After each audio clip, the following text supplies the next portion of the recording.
mifankalagny olombelo miady lava tsy mba mifankatia mampalahelo fianakaviagna tsy mifandevy maty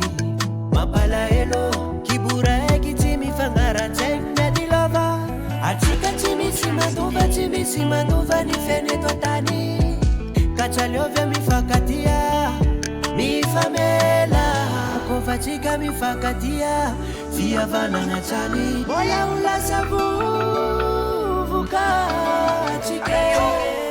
na olobe nao na tanora tsy maintsy tombe na mafaiky na tsara sora tsy maintsy tombe na olo malaza na milionera tsy maintsy tombe aleo mifankatia angatako aminao Zagnahary mba hifandefitsy hifankatia zahaye sasany mitety moasy mijoro avany kofaty tendrakatokagny malay namagna mivotsy tsy tia hava managna mamonolo sasany sady misoloky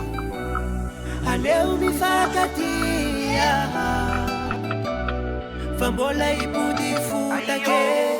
na olobe na tanora tsy maintsy tombe nanao io tsara sora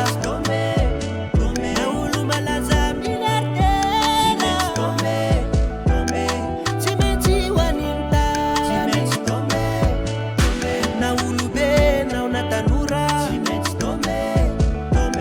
na mafaiky na tsara sora tsy maintsy tombe na olo malaza na milionera tsy maintsy tombe aleo mifankatia